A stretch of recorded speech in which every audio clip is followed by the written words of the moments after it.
Video کو like کریں، Bashir Ahmad official channel کو سبسکرائب کریں اور بیل آئیکن پر کلک کریں تاکہ ہر نئی آنے والی ویڈیو آپ تک پہنچ سکے۔ پروپرائٹر محمد نور جمال رضوی، موبائل نمبر 030076562999۔ شفیع معظم رحمت دو عالم صلی اللہ علیہ وسلم نے ارشاد فرمایا، میرے امتیوں اپنے ہمسایوں سے محبت کیا کرو۔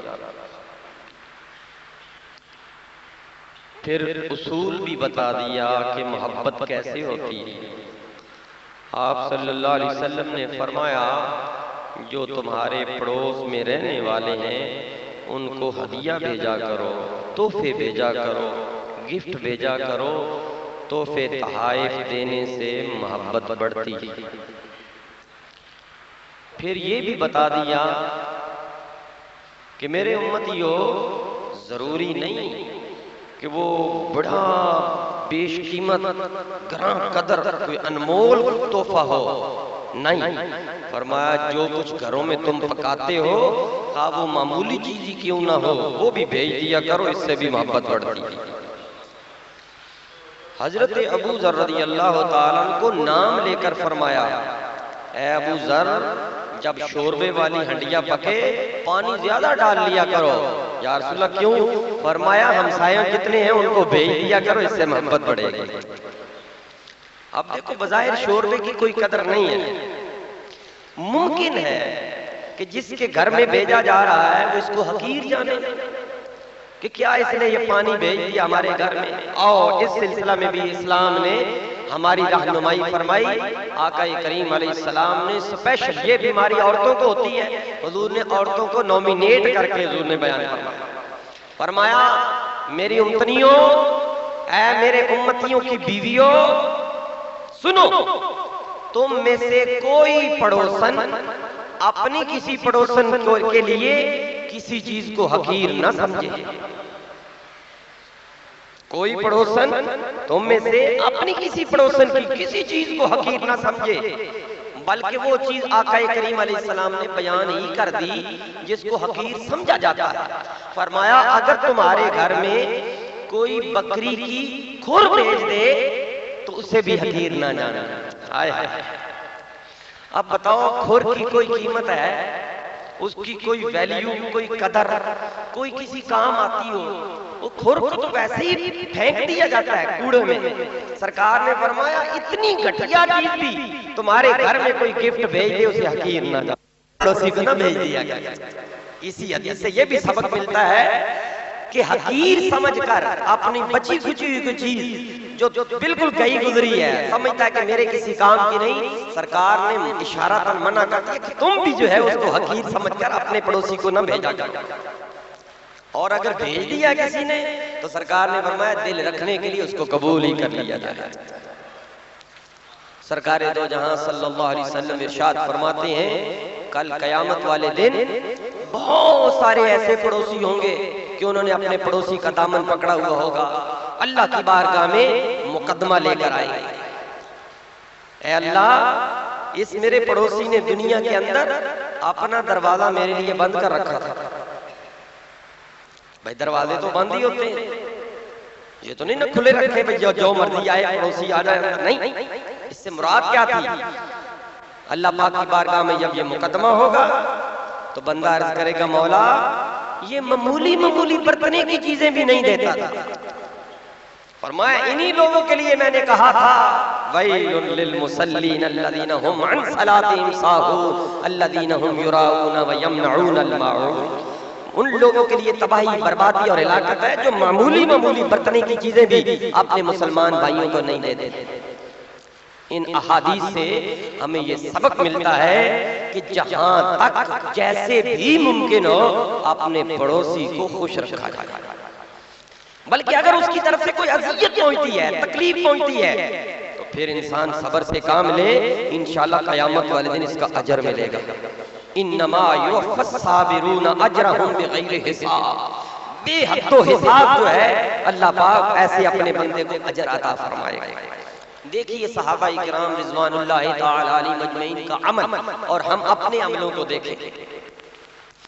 حضرت سیدنا عمر بن عاص رضی اللہ تعالیٰ عنہ فاتح مصر کو فتح جنہوں نے کیا، امیر المومنین عمر فاروق اعظم رضی اللہ تعالیٰ عنہ کے دور میں یہ امیر بن کر سپہ سالار بن کر مصر کی طرف گئے۔ انہوں نے بھی مختلف جگہوں پر چھاؤنیاں لگائیں اور انہوں نے اپنا خیمہ بھی جہاں ایک نصب کیا۔ تو مصر فتح ہونے کے بعد آپ نے حکم دیا بھی چلو خیمے اکھاڑو واپس چلتے ہیں۔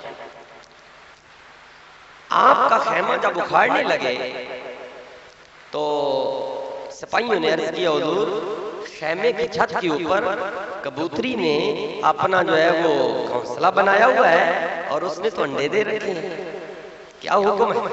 فرمایا اچھا، گویا کہ وہ ہمارا ہمسایہ ہے، وہ ہمارا پڑوسی ہے، لہذا اس کا خیال رکھو، جب تک اس سے بچے جو ہے انڈوں سے بچے نہیں نکلتے اور پھر وہ بچے جب تک پرواز نہیں کر جاتے کی حفاظت کرے گا اور ان کی خوراک کا بھی خیال رکھے گا۔ چنانچہ آج بھی تاریخ کے اندر یہ آتا ہے کہ اس جگہ پر پورا ایک شہر قائم ہے اور اس شہر کا نام ہے فسطاط۔ مصر کے اندر فسطاط ایک شہر ہے اور فسطاط عربی کے اندر خیمے کو کہتے ہیں، خیمے والا شہر ہے۔ دیکھو ہمسایوں کے حقوق کو عمر بن عاص رضی اللہ تعالیٰ عنہ نے جو جانور ہمسایا تھا، ایک پرندہ ہمسایا تھا، اس کے حقوق کا لحاظ رکھا، قیامت تک کے لیے ان کے نام کو یوں زندہ کر دیا گیا۔ جب بھی اس شہر میں کوئی داخل ہوتا ہے فسطاط میں فوراً تصور چلا جاتا ہو عمر بن عاص کا یہ شہر ہے جنہوں نے یہ حقوق ادا کیا۔ پڑوسیوں کے حقوق کو زندہ رکھنے کے لیے اسلام کے اندر جو ہے یہ ایک ایسا شہر قائم کر دیا گیا ہے کہ جب بھی اس کا نام لیا جائے گا فوراً پڑوسیوں کے حقوق تازہ ہو جائیں گے کہ اگر حق ادا کرنا ہو، سیکھنا ہو تو عمر بن عاص رضی اللہ تعالیٰ عنہ سے سیکھو کہ ہمسایوں کے حقوق کیسے پورے کیے جاتے ہیں۔ پرندہ ہے، انسان بھی نہیں، ممکن ہے کہتے پکڑو تو ذبح کرو کھاؤ اور خیمے اکھیڑ دو، نہیں، چونکہ انڈے تھے اس میں دیے ہوئے، ان کا بھی لحاظ تھا۔ لہذا ہم سب مسلمانوں کو ان احادیث اور روایات کی روشنی میں اپنی اپنی زندگی کے اندر کچھ تبدیلی پیدا کرنی چاہیے۔ اگر الحمدللہ پہلے سے عمل ہو رہا ہے تو نور علی نور، اگر ایسا نہیں ہے تو ہمسایوں کے ساتھ جس طرح بھی ہو سکے، غیر مسلم بھی ہو، معمولی برتنے کی چیزیں مانگنے آ جائیں، فراخ دلی سے ان کی جو ہے وہ دے دیا جائے۔ ممکن ہے کہ آپ کی اسی فراخ دلی کو دیکھ کر وہ گرویدہ اسلام ہو جائے، اور ہوتا ہے ایسے بہت سارے لوگ جو ہیں شروع میں مسلمانوں کے اخلاق کو دیکھ کر جو ہے وہ اسلام میں داخل ہوئے۔ اللہ پاک ہم سب کو دین متین کے مطابق زندہ رہنے کی اور پڑوسیوں کے حقوق ادا کرنے کی توفیق عطا فرمائے۔ آقا کریم مدنی تاجدار سرور دو جہاں صلی اللہ علیہ وسلم نے ایمان کو ہمسایوں کے حقوق کے ساتھ جوڑ کر رکھا ہے۔ آپ صلی اللہ علیہ وسلم ارشاد فرماتے ہیں جس کسی کو یہ پسند ہو کہ اللہ تعالیٰ کا میں محبوب بندہ بن جاؤں، اللہ کا پیارا ہو جاؤں، اللہ مجھ سے پیار کرے، کون نہیں چاہتا وہ؟ ہر کوئی چاہتا ہے۔ تو سرکار نے فرمایا جو یہ چاہتا ہے کہ اللہ کا محبوب بن جاؤں، بس اس سے چاہیے کہ وہ ہمسایوں کے حقوق پورے ادا کرے۔ ہمسایوں کے حقوق کے ساتھ اللہ تعالیٰ جو ہے وہ محب بنتا ہے اور بندہ اس کا محبوب بن جاتا ہے۔ اور یاد رکھو کہ اللہ تعالیٰ جس سے پیار کرتا ہے وہ دیندار ہوتا ہے، وہ دنیا دار نہیں ہوتا۔ اللہ تعالیٰ کا پیار صرف دیندار کو حاصل ہوتا ہے، دنیا دار کے ساتھ اللہ پیار نہیں کرتا۔ اس سے یہ بھی معلوم ہوا کہ جو پڑوسیوں کے حقوق ادا کرتا ہے وہ دیندار ہے، وہ ایمان والا ہے، سمجھے کہ اس کا ایمان سلامت ہے۔ سرکار دو جہاں صلی اللہ علیہ وسلم نے لمبی حدیث ہے، اس میں ارشاد فرمایا، امام احمد رحمۃ اللہ تعالی علیہ، امام بہقی رحمۃ اللہ تعالی علیہ نے نقل کی ہے، فرماتے ہیں کہ سرکار دو جہاں صلی اللہ علیہ وسلم نے ارشاد فرمایا اللہ تعالیٰ نے تمہارے درمیان اخلاق کو اس طرح تقسیم فرمایا ہے جس طرح اپنے بندوں کے درمیان رزق کو تقسیم کیا ہے۔ اس سے مراد یہ ہے کہ رزق اپنے بندوں کو دیا اور اس میں یہ تمیز نہیں رکھی کہ مسلمانوں کو اتنا رزق دینا ہے، کافروں کو اتنا رزق دینا ہے، نہیں، کوئی تمیز نہیں، اپنے پرائے کی کوئی تمیز نہیں ہے۔ بہت سارے مسلمان غریب بھی ہیں، بہت سارے مسلمان امیر بھی ہیں، اسی طرح کافر بہت سارے امیر ہیں، بہت سارے غریب ہیں۔ یہ ایک مشترکہ معاملہ ہے کہ مسلمان ہو کافر ہو، رزق جو ہے اپنی مرضی سے اس نے دیا ہے۔ اسی طرح سرکار فرماتے ہیں جس طرح رزق اپنی مرضی سے دیا ہے، اخلاق بھی اللہ تعالیٰ نے اپنی مرضی سے اپنے بندوں کو دیا ہے۔ بہت سارے کافر مسلمانوں کی بنسبت اخلاق کی دنیا میں آگے ہیں، اور اس کے برعکس جو ہے بہت سارے کافر جو ہے، بہت سارے مسلمان کافروں کی نسبت اخلاق کی دنیا میں آگے ہیں۔ یہ بھی اسی طرح کا معاملہ ہے۔ سرکار نے فرمایا یہ ساری چیزیں یہ دنیا ہے، یہ سب کچھ دنیا ہے۔ آپ صلی اللہ علیہ وسلم فرماتے ہیں اللہ تعالیٰ دین جسے دیتا ہے وہ اپنے بیگانے میں تمیز کر کے دیتا ہے۔ دین صرف اسے دیتا ہے جس کے ساتھ اسے پیار ہوتا ہے، اور یہ حدیث پاک ایک اور بھی ہے، من یرید اللہ بہ خیرا یفقہہ فی الدین۔ اللہ تعالیٰ اپنے بندے میں سے جس بندے کے ساتھ بھلائی کا ارادہ کرتا ہے اللہ اسے دین میں سمجھ عطا فرما دیتا ہے۔ دین ہمیشہ اللہ تعالیٰ اپنے ان بندوں کو دیتا ہے جس پر اس کی خاص مہربانی ہوتی ہے، خصوصی شفقت ہوتی ہے، خصوصی محبت ہوتی ہے۔ پھر سرکار نے فرمایا میرے امتیوں، مسلمان ہونے کے لیے یہ ضروری ہے کہ اس کا دل اور زبان ایک ہو۔ مسلمان ہونے کے لیے ضروری ہے کہ اس کا دل اور زبان ایک ہو، جو زبان سے کہہ رہا ہے دل اس کی تصدیق بھی کر رہا ہے۔ پھر سرکار نے فرمایا اسی حدیث میں فرمایا مجھے اس ذات کی قسم جس کے قبضہ قدرت میں میری جان ہے، مومن اس وقت تک نہیں ہو سکتا جب تک کہ اس کا پڑوسی اس کی آفتوں سے معمون نہ ہو۔ پوری حدیث کا، پوری کائنات کا خلاصہ یہ ہے ایمان ہے سب کچھ ہے، نہ ہوتے ہوئے بھی سب کچھ ہے، یہ ذہن میں رکھیے، کچھ نہ ہوتے ہوئے بھی، حتیٰ کہ تن پر کپڑا بھی نہ ہو، ایمان سلامت ہے تو سب کچھ ہے، اور اگر ایمان نہیں تو پوری دنیا بھی ہے تو کچھ بھی نہیں۔ تو سرکار دو جہاں صلی اللہ علیہ وسلم نے فرمایا ایمان کے لیے جو شرط ہے وہ کیا ہے؟ تمہارا ہمسایہ جو ہے وہ اللہ کی بارگاہ میں گواہی دے مولا یہ صحیح تیرا بندہ ہے، اس نے میرے حقوق پورے ادا کیے ہیں، مجھے کوئی تکلیف نہیں، کوئی اذیت نہیں، اس کی طرف سے کوئی مصیبت نہیں آئی، میں اس کی آفتوں سے معمون رہا۔ یقیناً وہ شخص سمجھے کہ اللہ اس سے راضی ہے، اور اللہ کی رضا اسی میں ہے کہ اللہ کے بندوں کو راضی کیا جائے، اللہ جو ہے اس راضی کرنے والے سے راضی ہو جاتا ہے۔ یہ ہمارے ظاہری عمل جو ہے نماز، روزہ، حج، زکوٰۃ، صدقات و خیرات، یہ ساری چیزیں ثانوی حیثیت رکھتی ہیں۔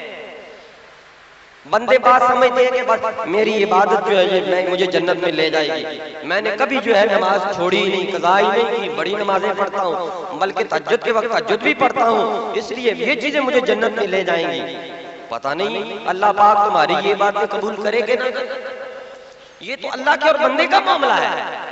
لیکن جب اللہ کے بندے تمہارے حق میں بہتری کی گواہی دے دیں پھر اللہ جو ہے معاملہ ایسا ہی کرے گا جیسے تمہارے حق میں اللہ کے بندے گواہی دے گے، کیونکہ انتم شہداء فی الارض، زمین جو ہے اللہ کے گواہ، اللہ کے بندے۔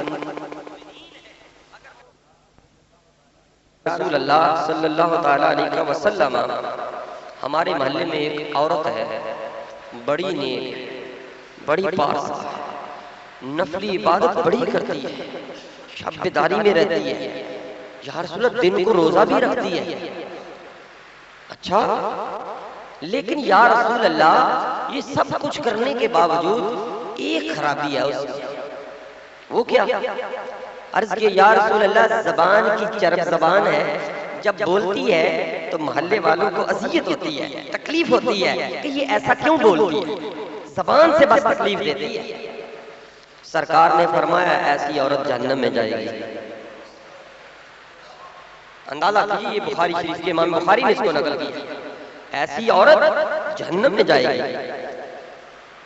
ایک اور صحابی نے عرض کی یا رسول اللہ ہمارے محلے میں ایک عورت ہے، وہ زیادہ نفل نہیں پڑھتی، نمازیں پڑھتی ہے فرضی نمازیں، نفل نہیں پڑھتی، روزے بھی نفلی نہیں رکھتی، بس فرضی رکھتی ہے، صدقات و خیرات بھی کچھ زیادہ نہیں دیتی، ہاں زکوٰۃ دیتی ہے، یعنی فرائض پر عمل کرتی ہے، نوافل پر عمل نہیں ہے اس کا۔ لیکن یا رسول اللہ ایک عمل اس کا بڑا ہمیں پسند ہے، وہ کیا؟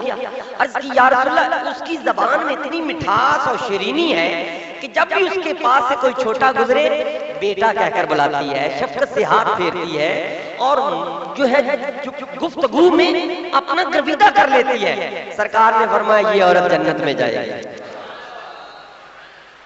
یہ دیکھو انسان کا ایک عمل جو ہے وہ اس کو جنت میں، اور ایک ہی عمل اس کو جہنم میں لے جا رہا ہے، زبان کی مٹھاس، زبان کا عمل۔ اس سے مراد یہ ہے کہ علماء فرماتے ہیں کہ جہاں تم رہ رہے ہو، جہاں تم زندگی گزار رہے ہو، اس انداز سے گزارا کرو کہ تمہارے دائیں بائیں میں رہنے والے پڑوس ان کو کسی قسم کی تمہاری زبان سے اذیت نہ ہو۔ سرکار نے تو یہاں تک فرمایا میرے امتیو اگر تم نے اپنے پڑوس میں کسی پڑوسی کے کتے کو ڈیلا مارا تو تم نے اپنی پڑوسی کو اذیت دی ہے۔ اندازہ کیجئے کہاں اشرف المخلوقات انسان، پھر کہاں مومن، پھر کہاں صالح، کہاں متقی، پھر کہاں ولی، پھر درجہ بدرجہ جو ہے جیسا بھی کوئی پڑوسی ہوگا، ممکن ہے پڑوس میں رہنے والا کوئی غوث قطب ابدال ہی ہو، لیکن سرکار نے اس نے کتا رکھا ہوا ہو، اس کتے کو تم نے ڈھیلا مارا، سرکار نے فرمایا تم نے اپنے پڑوسی کو اذیت دی۔ کہاں پھر مسلمان کو اذیت دینا یہ اللہ کو پسند نہیں ہے۔ اللہ پاک ہم سب کو اپنے اپنے پڑوسیوں کے ساتھ ان کے جو کما حق ہیں حقوق پورے کرنے کی توفیق عطا فرمائے۔ آقا کریم مدنی تاجدار سرور دو جہاں صلی اللہ علیہ وسلم کا ارشاد پاک ہے صحیح ترمذی شریف کے اندر، فرمایا میرے امتیو اللہ کے نزدیک دوستوں میں سے بہترین دوست وہ ہے جو اپنے دوست کے حق میں بہتر ہو، اور پڑوسیوں میں سے اللہ کے ہاں سب سے بہترین وہ پڑوسی ہے جو اپنے پڑوسی کے حق میں بہتر ہے۔ اس سلسلہ میں سرکار دو جہاں صلی اللہ علیہ وسلم نے یہ بھی ارشاد فرمایا کہ میرے امتیو اگر تمہارا ہمسایہ تمہارے گھر میں تمہارے تنور کے اندر روٹیاں لگانے کے لیے چلا آئے تو اس سے روکو نہیں۔ ممکن ہے کہ اس کے گھر میں آگ نہ ہو، اور یہ بھی ممکن ہے کہ تندوری نہ ہو، آج اس کو جی چاہ رہا ہو تندوری روٹی کھانے کو، تو سرکار نے فرمایا اگر تمہارے گھر میں تنور ہے اور کوئی تمہارا ہمسایہ تمہارے تنور میں روٹیاں لگانا چاہتا ہے تو انکار نہ کرو، اجازت دے دو۔ اور اگر تمہارا ہمسایہ اپنا سامان تمہارے گھر میں ایک آدھ دن کے لیے رکھنا چاہتا ہے تو مت روکو، بلکہ اس کے سامان کی حفاظت کرو۔ جیسے ایک مسلمان اپنے مال کی اور عزت و آبرو کی حفاظت کرتا ہے، اسی طرح پڑوس میں رہنے والے تمام مسلمان بھائیوں کی مال، جان، عزت و آبرو کی حفاظت اسی طرح فرض ہے۔ بلکہ بعض علماء نے کہا ہے کہ اگر ڈاکے کی صورت میں اپنے ہمسایہ کے مال کی حفاظت کرتے ہوئے تم اپنی جان بھی نچھاور کر دو تو یہ بھی تم پر فرض ہے، تمہارا فریضہ ہے کہ جیسے اپنے مال کی حفاظت کرتی ہو آپ کی جان جاتی ہے تو جائے، لیکن مال کی حفاظت ضروری ہے۔ آج معاملہ الٹ ہے، ڈاکو آیا چابیاں پہلے دے دیں، مال تو پھر بھی بنا لیں گے جی، جان ضروری ہے۔ اسلام اس چیز کی اجازت نہیں دیتے، اسلام کہتا ہے مقابلہ کرو، اگر ڈاکو آیا ہے اس سے لڑو، اگر لڑتے لڑتے تم نے اپنی جان دے دی تمہیں شہادت کا مرتبہ ملے گا، اور اگر ڈاکو مارا گیا ہے تو وہ دائمی جہنمی ہوگا۔ کتنا مقام ہے۔ بہرحال اسلام نے یہ کہا ہے کہ اپنے پڑوس میں رہنے والا اگر اپنا مال ایک آدھ دن کے لیے تمہارے گھر میں بطور حفاظت بطور امانت رکھنا چاہتا ہے تو انکار نہ کرو۔ دیکھیے کون مسلمان ہے جو اس بات کو نہیں جانتا کہ گناہ چھوٹا ہو بڑا ہو، ہر مسلمان جانتا ہے کہ یہ گناہ۔ سرکار دو جہاں صلی اللہ علیہ وسلم نے فرمایا میرے امتی ہو، اللہ تعالیٰ نے تم پر یہ کرم کیا ہے کہ جب تم نیکی کرتے ہو تو ایک نیکی کے بدلے 11 نیکیوں کا ثواب ملتا ہے، اور جب تم گناہ کرتے ہو تو گناہ ایک ہی گناہ لکھا جاتا ہے، 2 گناہ بھی نہیں لکھے جاتے۔ من جاء بالحسنۃ فلہ عشر امثالها ومن جاء بالسیئۃ فلا یجزی الا مثلها وهم لا یظلمون۔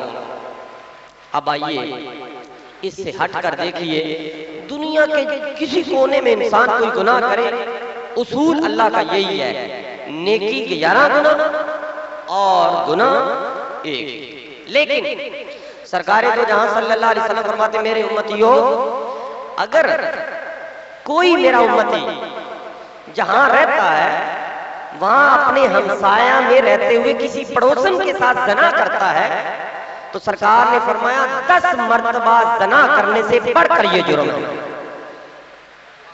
یعنی ایک گناہ کیا زنا کا بدکاری، لیکن 10 مرتبہ زنا کرنے سے بڑھ کر یہ گناہ۔ اسی طرح سرکار نے فرمایا چوری جرم ہے۔ کون ہے جو کہ نہیں کہتا اللہ اللہ کے رسول نے اس کو حرام کیا ہے، چوری حرام ہے۔ سرکار فرماتی ہے باہر چوری کرو ایک ہی چوری، لیکن اپنے پڑوس میں اگر کسی نے یہ جرم کیا تو 10 گھروں میں چوری کرنے سے بڑھ کر یہ جرم ہے۔ اس حدیث پاک سے آپ خود اندازہ لگا لیجئے کہ ہمسایہ کے حقوق کتنے زیادہ ہیں، جس کو صحابہ اکرام بھی یہ کہا کرتے تھے، ہمیں بھی گمان ہونے لگ گیا ہے کہ اب سرکار جو ہے یہ تو ورثہ اور ترکہ میں بھی انہیں جو ہے شمار کریں گے۔ اتنے مسائل حضور بیان کیا کرتے تھے، یہ بھی حق ہے، یہ بھی حق ہے، یہ بھی حق ہے۔ تو صحابہ اکرام رضوان اللہ تعالی علیہم اجمعین آپ بھی فرماتے ہیں کہ ہمیں بھی یہ گمان ہونے لگ گیا کہ اب سرکار کوئی ایسا حکم فرمائیں گے کہ میرے صحابیوں تمہارے چھوڑے ہوئے ورثہ اور ترکہ میں بھی ان کا حق ہے۔ اگرچہ حق نہیں ہے، لیکن یاد رکھو بعض ایسی روایات اور حدیث ہیں، ایک صحابی حاضر اس کی یا رسول اللہ میری دیوار کے اوپر میرا پڑوسی جو ہے وہ اپنا چھتیر رکھنا چاہتا ہے۔ سرکار نے فرمایا پھر کیا ہوا، تمہارا ہمسایہ ہے رکھنے دو۔ اندازہ کیا، حالانکہ قانون نہیں ہے، علماء نے کہا ہے قانون اجازت نہیں دیتا، قانون اگر نہ رکھنے دو تو گناہ نہیں ہے، لیکن دیانتاً محبت اور اللہ کا قرب کوئی حاصل کرنا چاہتا ہے تو یہ قربانی اگر کوئی دے دے گا، چھتیر ہی رکھا ہے تو اللہ تو راضی ہو گیا۔ معاملہ تو یہ ہے کہ یہاں چند روزہ زندگی گزارنی ہے، 60 سالہ 70 سالہ پیریڈ 100 سالہ، یہ جہان چھوڑ کر پھر ابدی زندگی جہاں ہم نے ہمیشہ ہمیشہ رہنا ہے، یہی عمل ہمارے کام آئے گا۔ یہ اپنے مکان کی اندر جتنا مرضی خرچ کر لو، کروڑوں روپیہ لگا لو، لیکن ہمسایہ تنگ ہے اندر کروڑ روپیہ لگایا ہوا وہ تمہارے کام نہیں آئے گا۔ اگر تمہارا ہمسایہ 1 روپیہ سے بھی خوش ہو گیا وہ اگلے جان ضرور کام آئے گا۔ تو سرکار نے فرمایا میرے صاحب پھر کیا ہوا، اگر وہ چھتیر رکھنا چاہتا ہے تمہارا ہمسایہ ہے۔ بلکہ سرکار دو جہاں صلی اللہ علیہ وسلم نے یہاں تک ارشاد فرمایا کہ تم اپنی دیواریں بلند کرتے ہو تو ہمسایہ سے پوچھ کر اپنی دیواریں بلند کیا، کہیں ایسا نہ ہو کہ تمہاری دیوار بلند کرنے سے اس کی ہوا رک جائے اور اس سے اذیت ہو، اس سے اذیت ہوگی اللہ تم سے ناراض ہو جائے۔ اتنے حقوق ہیں پڑوس میں رہنے والوں کے کہ اللہ پاک سے دعا ہی ہے، خود سرکار فرماتے ہیں بہت سے ایسے میرے امتی ہیں کہ وہ کما حقو اپنے پڑوسی کی حق ادا نہیں کرتے۔ ہاں میرا وہ امتی جو ہے اپنے پڑوسی کے حق پورے پورے ادا کرتا ہے جس پر اللہ راضی ہو جاتا ہے. خصوصی مہربانی، خصوصی اللہ کی نظر عنایت اور نظر کرم ہو، وہ اپنے پڑوسی کے حقوق پورے کرتا ہے. ہم دعا کرتے ہیں اللہ اپنے محبوب کے نالے پاک کے صدقے ہمیں بھی اپنی جناب سے ہمسایوں کے حقوق پورے کرنے کی توفیق عطا فرما. صحیح بخاری شریف کی ایک روایت، صحابی آقا کریم علیہ السلام کی بارگاہ میں حاضر ہوئے،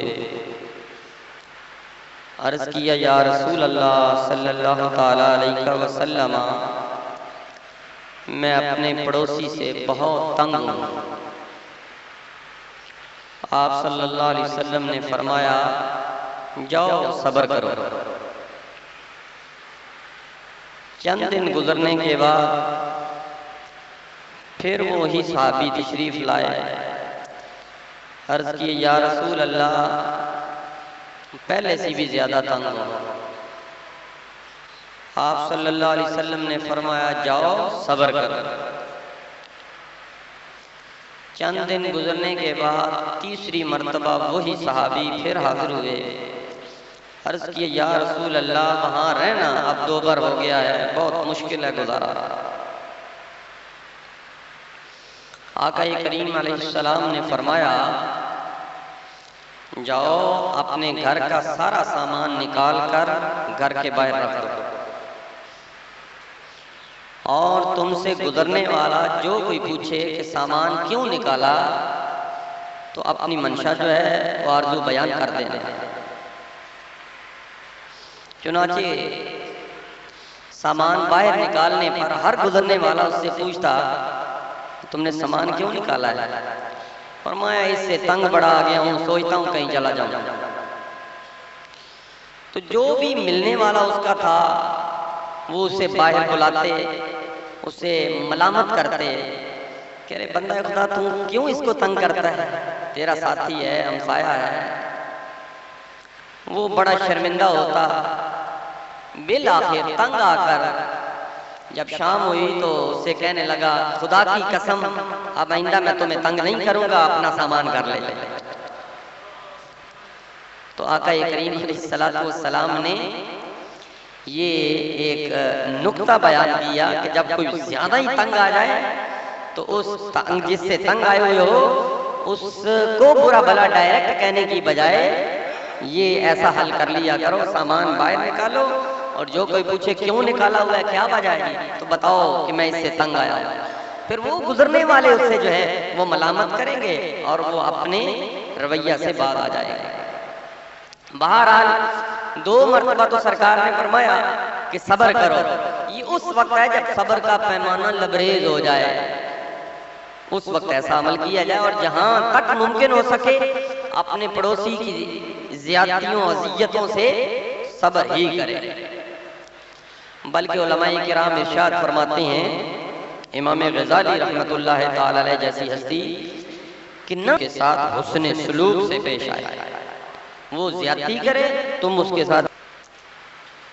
امام غزالی رحمت اللہ تعالی علیہ نے اس روایت کو نقل کیا ہے کہ ایک بزرگ تھے، ان کا ہمسایہ، اس کی دیوار کے سایہ میں وہ بزرگ کبھی کبھی گزرتے بیٹھ جایا کرتے تھے. ایک دن ایسا پتہ چلا کہ وہ ہمسایہ جس کی دیوار کے سایہ میں بیٹھتا ہوں اس نے اپنا مکان فروخت کے لیے لوگوں کو بتایا ہوا ہے کہ میں اپنا مکان بیچنا چاہتا ہوں. آپ نے کسی دوست کے ذریعے پتہ کروایا کیا وجہ ہے، کیوں مکان بیچنا چاہتے ہیں؟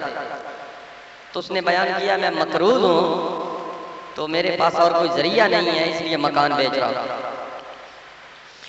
وہ بزرگ کہنے لگے اپنے دوستوں سے، یارو جس کی دیوار کے سایہ میں ہم مزے لیتے رہے، آج اگر ہم اس کے کام نہ آئے تو پھر گویا ہم نے اس کی دیوار کے سایہ سے جو فائدہ اٹھایا ہے اس کا بھی کوئی فائدہ تو نہ ہوگا. قیامت والے دن ہم اس کا کیا جواب دیں گے؟ چنانچہ آپ نے پوچھوایا کتنا تمہارا قرضہ ہے، اور آپ اپنے پاس سے پیسے لے گئے اور اس سے کہا کہ یہ لو اپنا قرضہ اتارو اور مکان نہ بیچو. یعنی مکان کا جو ہمسایہ ہے اس کا اتنا حق ہے کہ اگر مقروض ہے قرضے کی وجہ سے مکان بھی بیچ رہا ہے اور تمہیں اللہ تعالیٰ نے ہمت دے رکھی ہے تو اس کے مکان کو بیچنے پر مجبور نہ ہونے دو، بلکہ اگر اس کا قرضہ اتار سکتے ہو تو قرضہ اتار دیا جائے۔ امام غزالی رحمۃ اللہ تعالی علیہ اس روایت کو یہ بھی نقل کرتے ہیں کہ ایک بزرگوں کے ہاں گھر میں چوہے داخل ہو گئے۔ آپ نے دوستوں سے کہا کہ میرے گھر میں چوہے ہیں، میں کیا کروں، بڑا تنگ ہوں۔ تو دوستوں نے عرض کیا حضور سنا ہے بلی جس گھر میں ہوتی ہے اس گھر میں چوہے نہیں ہوتے، آپ ایسا کرو کہ بلی پال لو گھر میں، چوہے نہیں رہیں گے۔